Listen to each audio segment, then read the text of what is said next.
and I'm here to show everyone how to make your own travel garden and make it work in the bus, not have it die on you. So that is why I'm here. There are secrets to doing this, and I'm going to pass around a picture. And this is a simple garden, and this is in the front of the bus. Went from Florida to Missouri for a month, and then at the end of the trip I gave it away. Okay, so we're just going to pull this in two nose. So, all right. The secret, one of the secrets I've found is using fabric bags, because the fabric bags, and this is a wine bag. Yes. All right. This is, it's hard to find the 6-section wine bags, but I have these if you want me to make one up for you. This is from Publix or Winn-Dixie. They have these. You'll see them around Christmas time. These are just your wine bags. These are only good for a couple of years, but still, that's a couple of years that you were able to cook out of your bus and not have to go to the store for an herb, and that is the important part. So we're going to start with, I'll do a wine bag here, and this is a grow bag. These are available on Amazon, made out of like a wool felt fabric, and the wool felt fabric is porous, and the reason the grow bag is so popular now is because what they call air pruning, and you'll see it in the handout. It's to do with your air pruning. The roots get to the edge of the pot, the grow bag, and they can't poke through it. Even a very strong mint, it'll take a few years for a mint to be able to go through there. Because basically, when the root hits the side of the bag, the oxygen will kill it, and that's called air pruning, and it'll kill the little fiber on that root, and it'll just zigzag back into the pot where the soil is. Reason we want to use these instead of using a pot is most herbs or plants will outgrow the pot, and you're going to see a little circle of roots coming out the bottom. That is just resting in water, so all the nutrients are in the soil.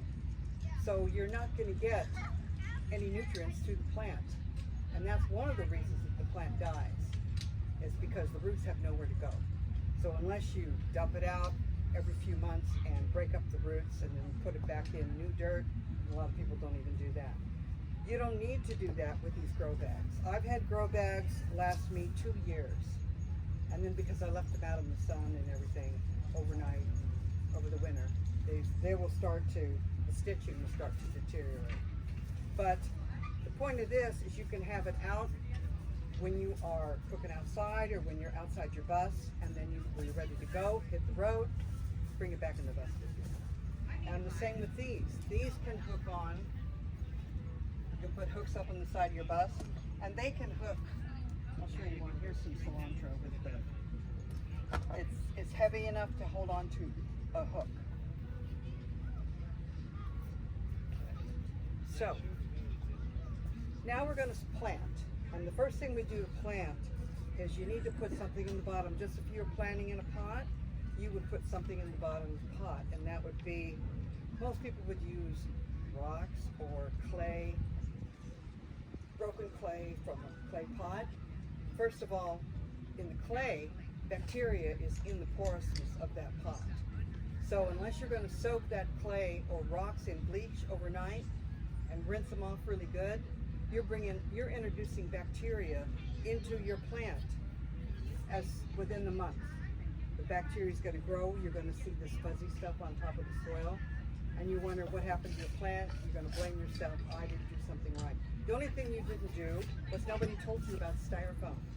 All that extra styrofoam you have laying around everywhere, you break it up. These are your rocks. These are the new rocks. The only styrofoam you can't reuse is the one, it's a packing material, and I don't know if yes uses it, but when you go to a packing store, they'll sell you something lightweight styrofoam. Now they're making it out of corn. Everything's being made out of corn. But anyway, so you know this is regular styrofoam. If you're unsure, taste it. Just touch it to your mouth or put it in a little bit of water. If it starts to dissolve, that's the wrong styrofoam. That's not really real styrofoam. That is made out of corn, will mush up your pot, and you don't want to use that. So always check the styrofoam first. So I've already put a decent layer of styrofoam in the bottom of this wine bag. And can I see how much is in? Please come on up and take a look and see. You tell me how to do this right. Yes, this is the right way. I'm showing you the right way. This is what's been working.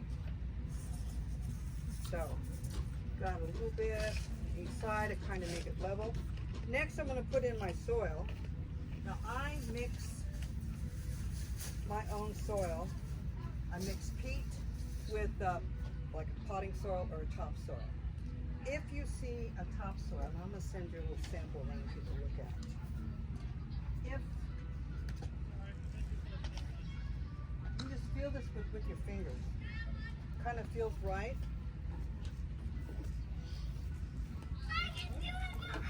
And when you get it wet, it'll clump just a little bit, but it'll give you an idea. This is the right kind of soil. Now you don't see any little white things in it. When you buy Miracle Grow or some sort of prepackaged potting mix, if it has little white things in it, pick them out. If you can crush them with your fingers, it's not styrofoam, that is pumice. And pumice has a pH of 7.5, maybe 8.0. Most plants really don't exist well with that. And every time you water, that pumice is going to dissolve a little bit. And it affects herbs most of all. If you're just doing cactus or aloe, you wouldn't even buy that kind of soil mix anyway, but that's where you need those little pumice stones. Because your cactus is on a pH scale. Let's say, here's the pH scale. So over here is high, this is going to be 8.0, and over here is 5.5. All your vegetables and herbs are about 5.5. So, with only exception would be maybe stevia and mint, and they're kind of in the middle. They can kind of go either way. But as for your basil, you want to know why your basil is drooping and it's not happy, and the stem is getting thinner and thinner and thinner. That's because every time you water it, you're changing the pH of it. So that's where this comes in. This is cheapo redwood bark mulch.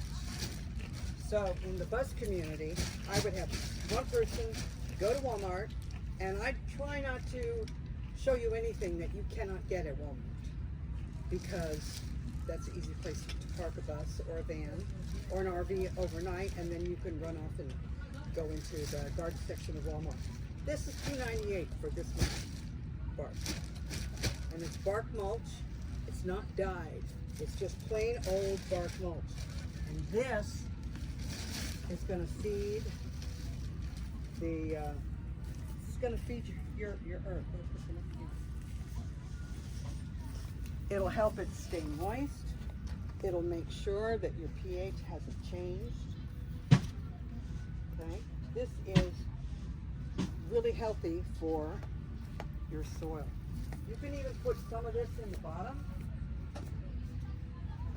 of the bag, but mostly if you put it on top, then every time you water your herbs, you're putting a little bit of the acid back into the soil, back into your plant, and that's how you're going to get healthy plants. Because this is a lot of herbs that don't look bad. And I just recently transplanted most of these in the last week. I have a nursery that I take them to. So anyone have questions before we get onto the dirt? Do you have a list somewhere that says all this stuff? So there's a YouTube video. There's a YouTube video. The plants from produce class go Probably. into the pH levels, and I might have a pH level. But any information that you have, you can email me at the bottom. There's my phone number and my email. But if you email me and say, I have questions about the pH, I will shoot you off in an email the whole pH chart. So you can look and see, you can pick out whatever house plant or whatever it is that you're growing. Or you can tell me what it is you're growing. When you're buying the potting soil, like, how do you know which one is in a bag? Well, even if you get a bad potting soil, you can correct it yourself with the bark Okay. and So what I'm showing you, it's really not going to be a difficult, not a difficult journey. And we have tricks. So let me get some soil in there. And I'll show you how quick it is to make one. Hey, Eli.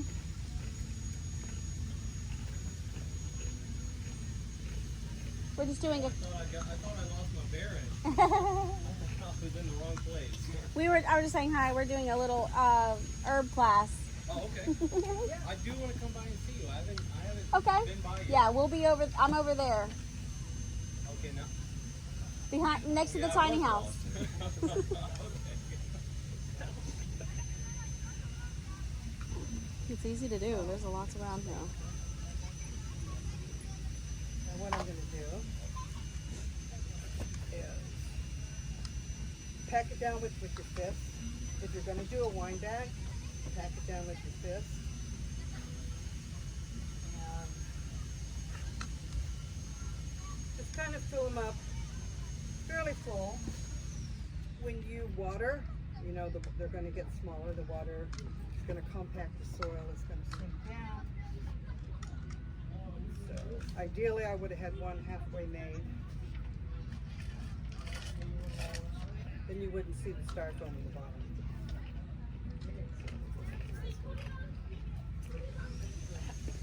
What size is that grow bag? The grow bag is exactly 1 gallon.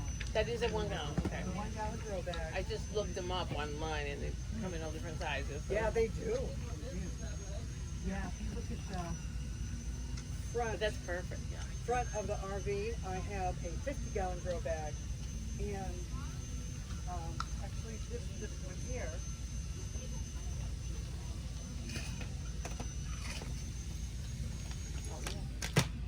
This is a 50-gallon grow bag with. It's got 2 different kinds of basil. One's African blue basil, Romanesco in the background, and this over here. This is vanilla spice basil, which is for teas. There are 300 varieties of basil, 300 different varieties of basil. I was a chef for 16 years. I only know about 4 of them. And Ivy Garth Seed Company will sell you seeds for all of those. Wow. And I have some of their seeds that might be a couple of years old, and I'm going to do a seed class where we're going to plant, and it's going to be like a parent and child class. Most of my classes are parent-child, or because it's a teaching opportunity. And I have a catalog of seeds.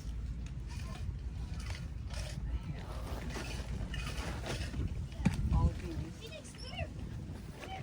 And I like to use, this is a class that I'm doing at the cannery where you save your seed packets. And a lot of these seeds don't get better as they age. You need to use them up, you need to give them away. There's like a 2-year, some of them can live up to 10 years. But if someone gives you an old seed packet and it says there's 100 seeds in there, if you plant them all, 25 are going to come. No. And it was free anyway. So it's an opportunity to check it out. And I'm not going to put bad kitty catnip in one of these because that's just a bad idea. Because you don't want your cat to be up on the counter chewing this. This isn't allowed in Hillary and Josh's bus. Just want to let you know. So we're going to do a rosemary, a trailing oregano.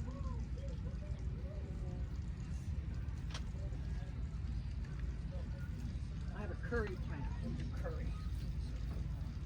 So basically all you do is you just pop them out, squeeze the sides, pop them out, put them down in here. This is like idiot proof. It's however you do it, you just pack it down. So I'm just going to do this. There. And do the curry. I love this curry plant because it smells just like curry.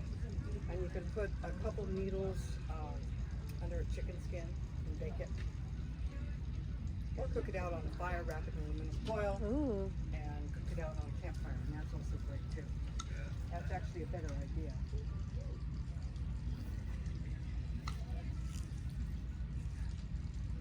Do a chocolate thin mint. Oh. There's a tarragon, and a thyme, and of course, Romanesco basil. Romanesco basil Nope. Nope. is Nope. Sorry. It's good at the blue bottle. Sorry. Bees or something. Oh, a bee. Oh. And then that way back. All right, pop in a tarragon. Back here. Now you could do a whole Mediterranean bag, and your Mediterranean herbs pretty much like a drier condition, and maybe a sandier soil. So you could do that. What I like about using the wine bags is you can mix them up because you can put a little bit more sand in, let's say, the rosemary and the curry would like a sandier soil. Thyme doesn't really care. It's unless you get lemon thyme, and lemon thyme is like a hybrid. It's been changed, so I'm gonna do sage.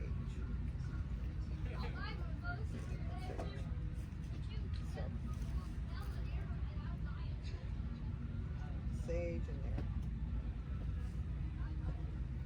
So this is what we've got planted so far. Yes. Wow. All right. I love it. And that was pretty fast. Yeah. We're going to shake it so it goes to the bottom. Push it down a little bit more. Come on. Hey. Then Sam. we're going to put a redwood bark. Hey, Mom. Yeah. He's gonna go over there with me. Okay, thank you. Gonna do the redwood bark. So let's get our redwood bark. And it doesn't matter. I just take if there's really big chunks in it, because I get the cheap stuff, I just toss the big chunks behind me. They can't hurt anything. And I just put it around it. It's gonna rinse off the leaf when you water it. Get to the next step, which is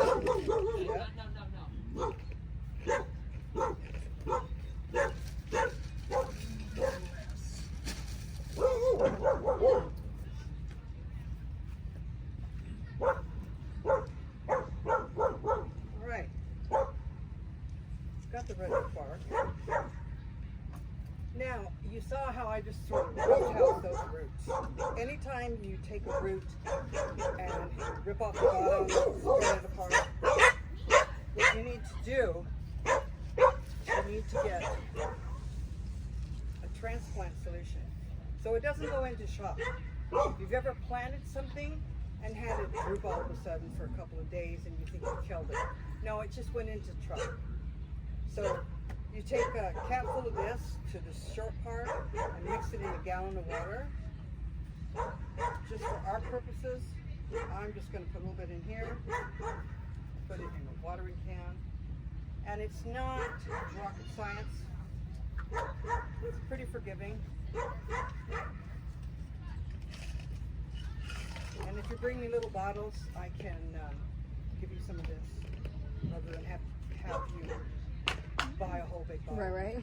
Okay? So now I'm going to water it. I'm doing two things. Stopping it from going into shock.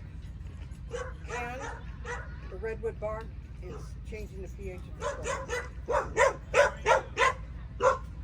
Now I did an experiment, and I would kind of soak it the first time. And you can, if you get like a meat tray, you can put that in the bottom. Put it on a meat tray. This one doesn't quite fit, but you can stick it in that, and they'll catch any drips. And the thing I like about using the grow bags in the shoe box is these can get molded to any anything that you want. You can't do that with a plastic pot without cracking it. Right. So that's the trick there. Now let's say that you were someplace and you couldn't get bark. All right. And you see any mold growing on top of the bark, or if you see you've been overwatering it and the bark gets like a green tinge on it, then that's where your cinnamon comes in. Ground cinnamon is a mold inhibitor. So when you water, you're putting some cinnamon down towards the roots. So that's another How much do you like? Just kind of sprinkle? We're just going to sprinkle a little bit of cinnamon, just not much, just a little bit. If it gets on the leaves, just water it off. It's not going to hurt the leaves.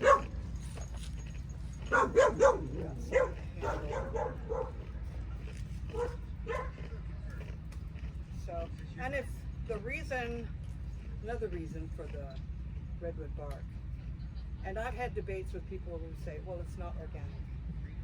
My argument is it's alive. And if I wanted to keep it totally organic in my bus, which may not have good air circulation, it may not still be alive. And I tried to experiment, then they would say pine bark, well, it's really hard to get clean, sterilized pine bark. And if you get anything from the environment, who knows what peed on it? Right. And It's true. it's not going to be sterile. You're introducing bacteria into a small little environment here. This is your little environment that you're going to eat from. You don't want to get something from outside and add it to it. So, I have to go get something out of the oven. I'll be right back. so that, and if you have a problem with it, oh, okay, the organic person, which is fine. You know, there's a good argument for that. She said, why don't you try using apple cider vinegar? Why don't you water the apple cider vinegar? Well, I did an experiment, and I took a pH meter or a pool test strip, and I took a gallon of water with 2 cupfuls of apple cider vinegar in it. Within 1 hour, it went down to maybe 6.5 and a half. And then I came back an hour later, it was back up to 7.0. It was like I never put the cider vinegar in that gallon of water in the first place. So,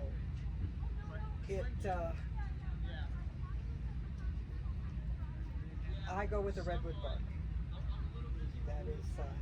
That is my answer for that. Now, if you do get insects, and insects do not like to lay eggs in redwood bark, for one thing. If you have exposed soil, if you have a house plant in your bus, and you've got gnats coming up from it, then maybe you park next to a tree, and you got some sort of insect from that tree off your clothing in your bus. Well, things happen. So that's another reason. You can put redwood bark just about on anything. But to get rid of them, you're going to want to use neem oil. And this is from the neem oil tree, and it is organic because this is a food source. So you really don't want to put chemicals on it. You want to put on a food source that's going to be safe. And this is from the neem oil seed. And you can buy it in the spray bottle, which for traveling is a much better choice. For you guys, you can get smaller bottles. I have a nursery, so I get it where I mix it myself. So that's neem oil. Between neem oil, which is going to kill whiteflies, gnats, most things. Powdery mildew, you see your leaves, stuff growing on your leaves. If the cinnamon didn't do it the first time, then you may have to resort to getting one of these, which is available at Walmart. The other thing, which cracks me up, is Captain Jack's dead bud. This came from in Jamaica, where they make rum. They had the vats of what they didn't put in the rum when they fermented the rum, and they poured everything off, and so it was the waste product of the rum. They didn't know what to do with it. They put it in vats.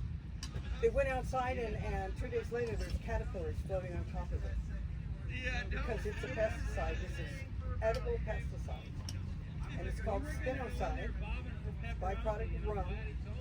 And it's non-alcoholic, but it is safe to use for the popping moth, leaf miners, spider mites, bagworms, tent caterpillars. It's really good outside for tomato hornworm because people, when they park the bus for a couple months, say, oh, I'm going to grow vegetables.